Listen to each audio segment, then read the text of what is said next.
The following program is rated GE. It is suitable for general family viewing.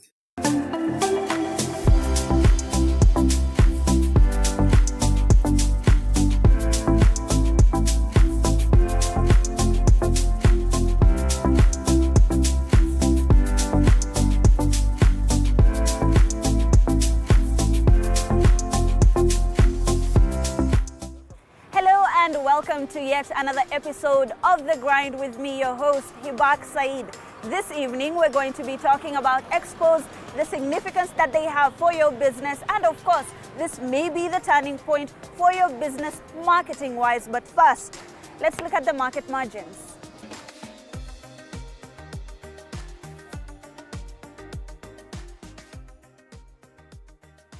This week on Market Margins, we focus on trade fairs and expos and the significance that they have on your business.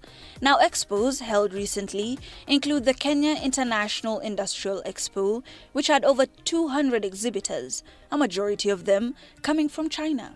But today we focus on the Nairobi Trade Fair, originally formulated to give farmers an avenue to showcase their produce and learn the best practices of farming, but which eventually gained traction over the years, opening up to other sectors.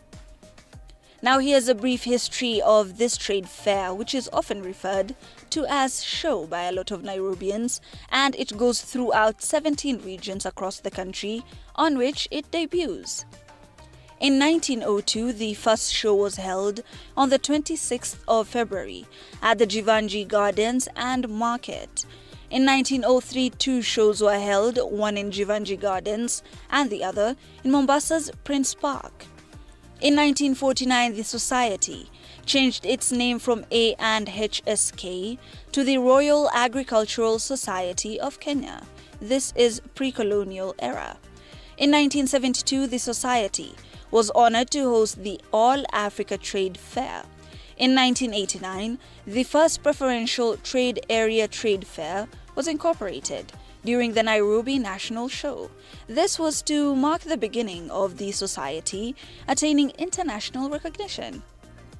Today, over 400 local exhibitors and almost 100 international exhibitors have showcased in the recent trade fair.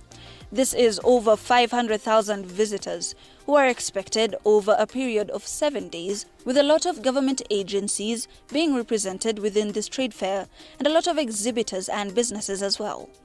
Now, there are 17 shows across the country. And where is the future for this particular trade fair? Well, now they're focusing on business-to-business connections, forging networks for exportation of goods, and of course, value addition of produce.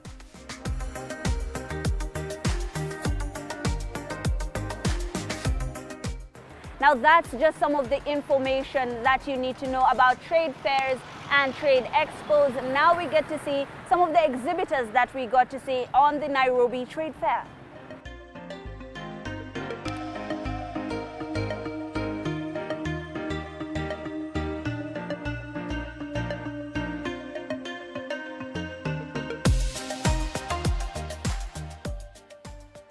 Thank you very much. Good afternoon, ladies and gentlemen, for inviting me to come and talk to you. My name is Joseph Washington Mugo, the chairman of Nairobi International Trade Fair. Nairobi International Trade Fair is part of the Agricultural Society of Kenya, which deals with the 16 branches of trade fairs across the country. They are spread between Nairobi, Kitale, Kirinyaga, Embu, Meru, Mombasa, Nakuru, Kabarnet, and so on and so forth until there are 17 of them. You know, show at the trade fair, they do almost the same thing. Both of them, like the theme has been translated time and again, we try to introduce new technologies which can help this country to sustain itself and grow up. It is no different this year. We are also following the same trend, but now because of the climate change, the climate has been very bad. not just in Kenya, but countrywide, the worldwide. People are not able to grow enough food to sustain themselves. The country itself is not able to sustain itself for economic growth because we are growing food not in a technologically approved manner. As a result of that, the harvest in the chambers, in the farms, is not very good. And that is what now our focus is. We want farmers, traders to come here and they exhibit their technology to the showgoers so that they can be able to shift to a smart, this is what we are calling the smart agriculture, so that we can be able to move forward and improve our economy in this country.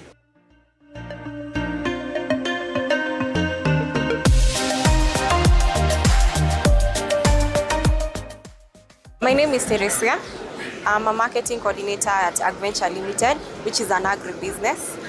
We majorly deal with products that are grown and produced in Kenya, and we practice what is known as conservation agriculture, which deals with a lot of crop rotation and conserving the soil, maintaining the soil moisture, nutrients, which is very important. We have our products, that is the lupins, the green peas, the canola oil. We also have the white peas. And all these are in major supermarkets and online on Jumia and Greenspoon. And we try to create a food safe future. That's why the conservation agriculture concept comes all in. This is not the first time. We have actually been around Kenya with ASK and other expos. And the experience has been great for us, considering we get food buyers, we get suppliers, we get colleagues in the same industry. So it's a lot of exposure, a lot of experience, and we are grateful for such a platform.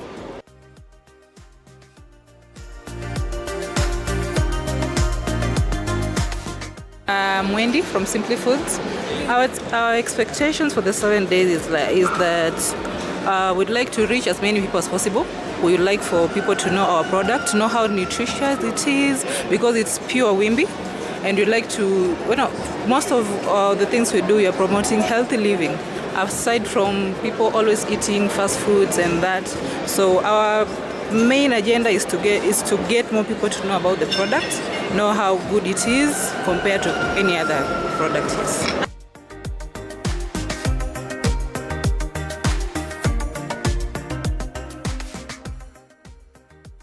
So my name is Justin Cassia, and I'm here under the capacity of Arabica Project. So Arabica Project is funded by the Italian Agency for Development Cooperation, working in conjunction with the Kenyan government.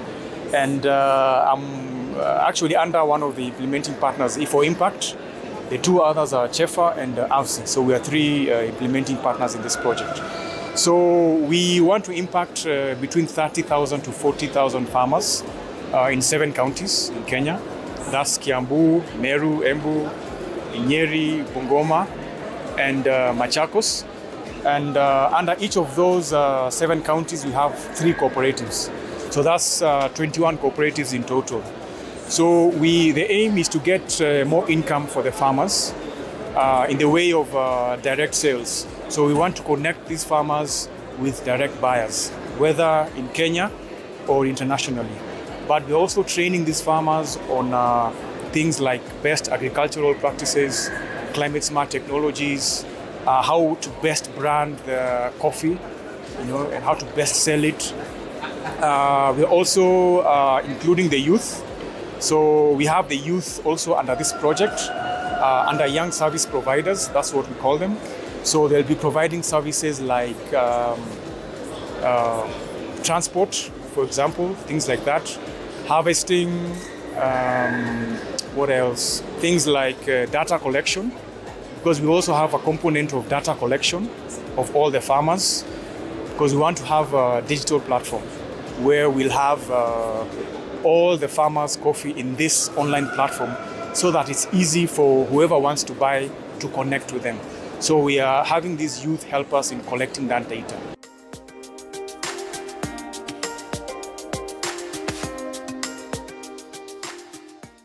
My name is Danson Ongei Ingu. I'm in Corporate Communication Department or Public Relations Department. This is National Cereals and Produce Board. We are here to tell the farmers where to get fertilizer and the requirements of fertilizer, whether they are registered. First, a farmer must be registered. That should be point number one. Should be registered as a farmer across the network. Once you're in the database of our NCBB, of course we get this information in conjunction with the county government, the area administration, that is the chiefs, so that we identify who are the real farmers that we are doing business with. And now we go for a very short break. Don't touch that dial. We'll be right back.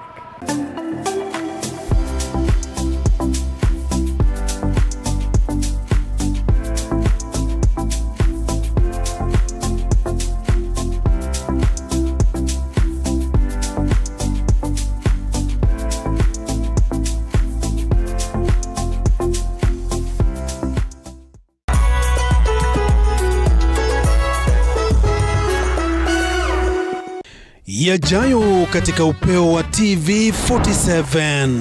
Mapendekezo ya vyama vikubwa nchini kutoa wanachama wa kuongoza tume ya uchaguzi IEBC yawasilishwa mbele ya kamati ya uwiano wa kitaifa. Gavana Anne Waiguru ateuliwa tena kuongoza baraza la magavana kama mwenyekiti kwa mara ya pili, akiapa kukomesha mkondo wa namna magavana wanatimuliwa afisini. Na muungano wa madaktari walalamikia kucheleweshwa kwa marupurupu ya madaktari wanagenzi. Radio 47 tuko nawe mchana kutwa na usiku kucha. 101.8 Garissa. Tunavuma na bado.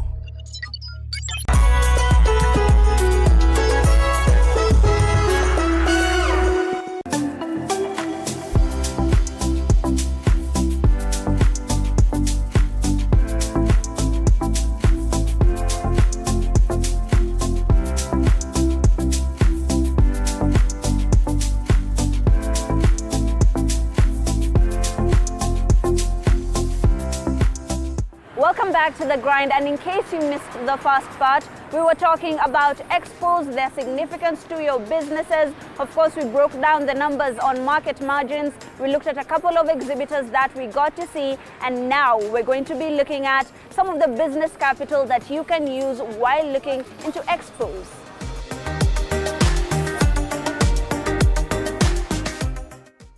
Now, on business capital, how much should you invest in expos and trade fairs as a marketing strategy?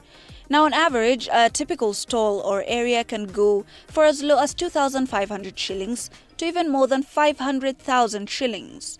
This is typically dependent on the kind of sector that you're in and the possible benefits that you may accrue. Expos and trade fairs within the ICT and innovation sectors usually go for higher due to the companies that partake in such events. Now, the logic behind such events is such that foot traffic usually translates to possible customers and long-term clients, and in some instances, investors for one's business. This can also extend to the strengthening of one's value chain. For the given period, a business using an expo as a marketing strategy would have hundreds of individuals showing interest in their products and becoming instant purchasers or future buyers, ensuring a fair return on investment.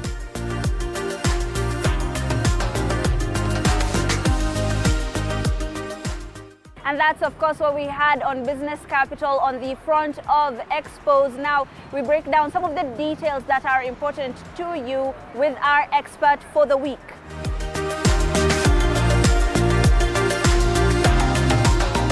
Just going to be diving into the details of ensuring that you go into the right expo and how you can strategize using expos as a marketing strategy.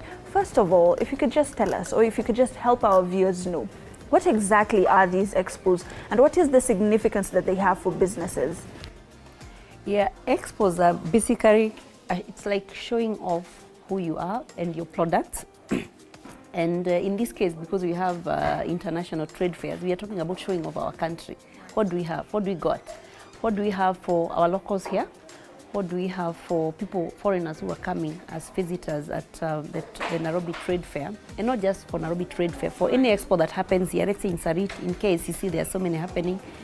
Now, so an expo generally just shows what we got, what we got for the world. Yeah.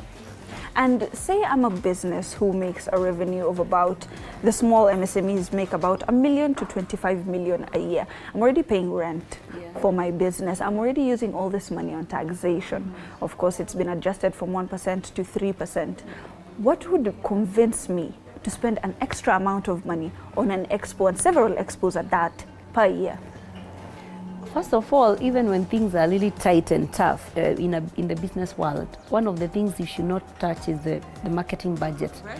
In fact, when things are tough, you should even keep adjusting it higher. And we are lucky right now because we have the social media, we have the digital marketing, we have many ways of talking about ourselves, even our products. So given expos are a way of marketing, even your business. Now, this is the thing with marketing. Marketing does not necessarily interpret to sales.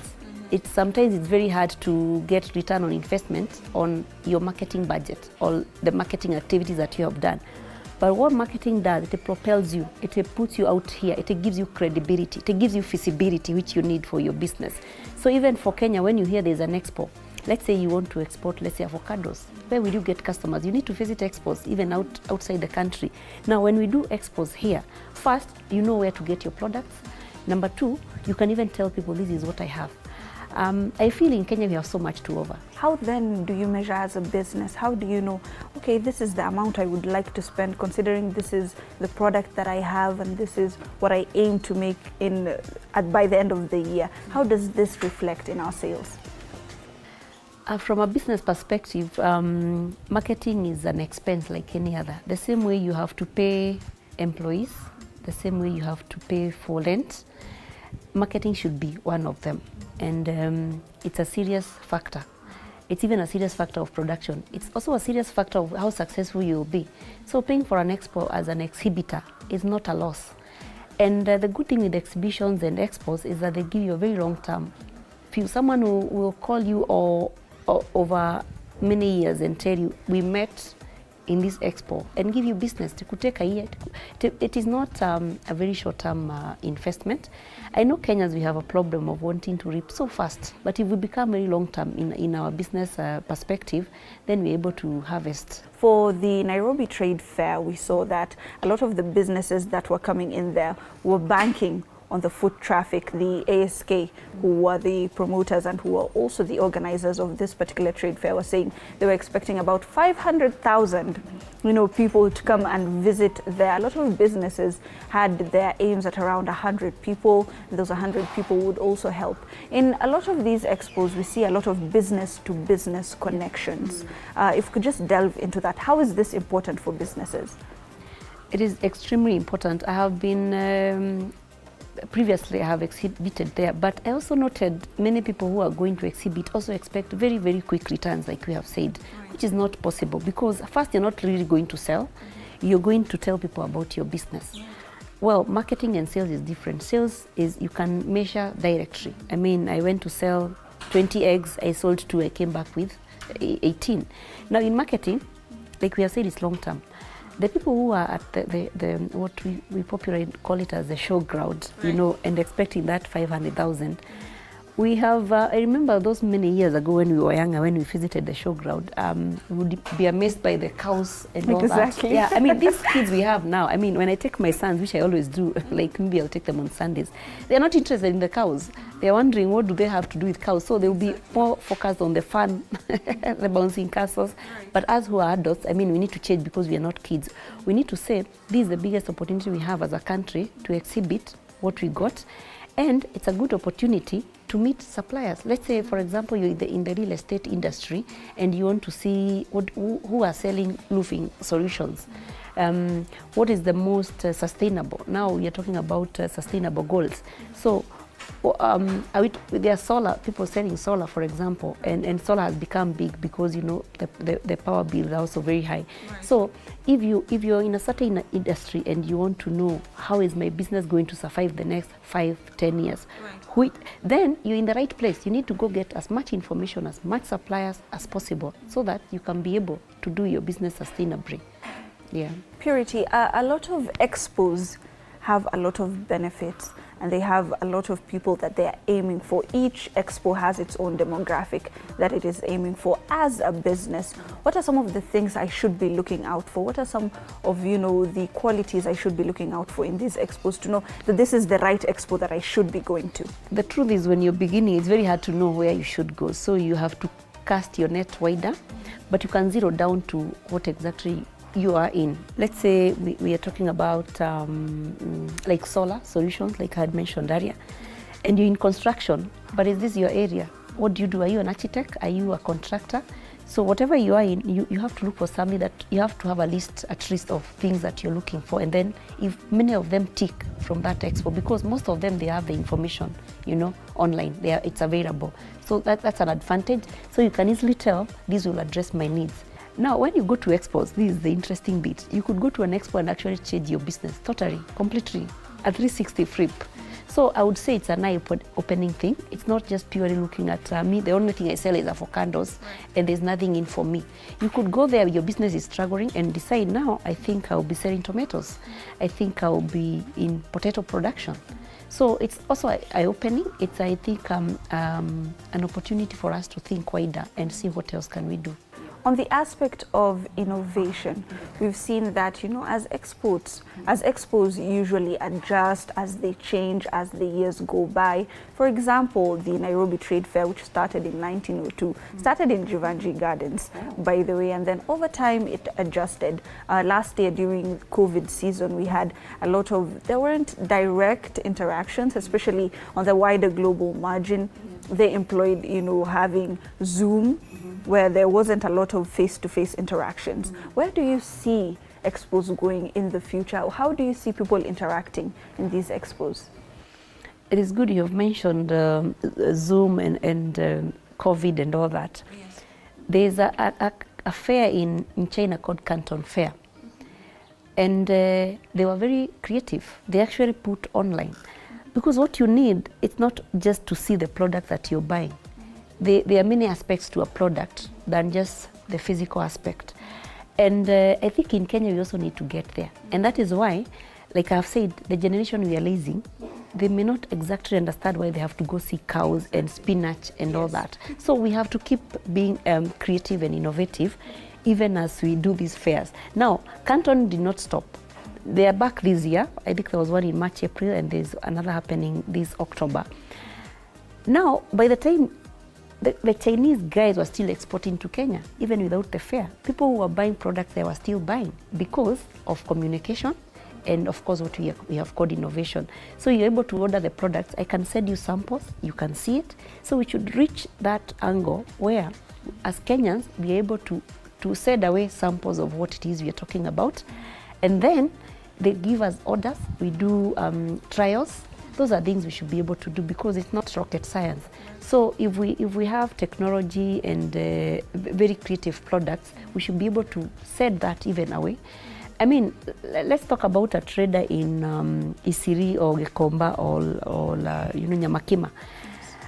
You know, those guys will go to Kitale, they will go to Kisumu, they will go to Kerisho with samples, and then from there they establish connections and they will keep sending goods.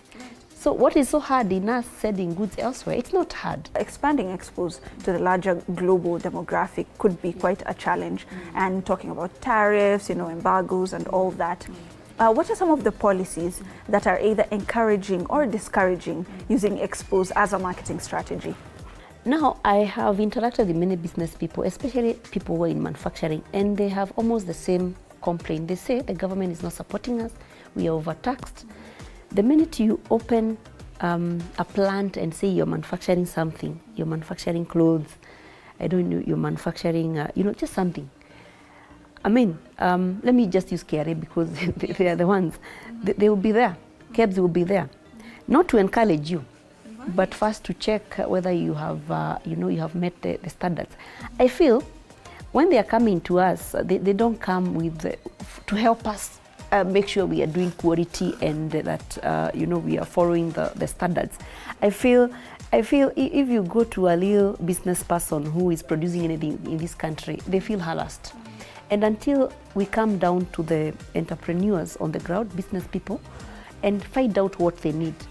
I mean, we have 60 to 70% of employment in Kenya being created by SMEs. Right. So if SMEs are that important, why are not they getting the support? And of course, as we begin to wrap up, as the year progressively ends, there are a lot of expos that usually come up. People are more interested in, of course, showcasing their goods, making business-to-business connections. Where do you see the future of expos and businesses using expos? I want to say that we should stop just focusing on physical goods. Right. We have intellectual property also. We have content creators. We need to see those people. I mean, if I create content and I'm not limited to the boundaries or the borders of Kenya, so I can export my content elsewhere. I'm grateful that now we're able to have people working remotely. I have so many people I know who are working here, but they are working for an American company. So even because the world is changing so fast, we must move as fast and become as creative as possible. And I believe if Kenyans are supported, for example, why don't we have public Wi-Fi? You should be able to just walk in and sit in Karura and sit down and access Wi-Fi and do what you need to do. Let's focus also on technology. So let's go and encourage people to not just leave the villages. Let's encourage people to go make money, even with, let's say if you have a small plot of land, let's say have an acre or quarter, you should be able to produce so much food, which is possible, and using technology. So there's so much Kenya has to do. Thank you so much, Purity Kimodo, for joining us. That has been our business expert for the week. We were talking about expos this week, how they are helping, of course, micro, small and medium enterprises to adjust their sales and ensure that they market their businesses. This, of course, is going to help you and your grind. Are you thinking about marketing through expos? Are you thinking about expos as your next strategy to expand your business? My name is Hibaksa.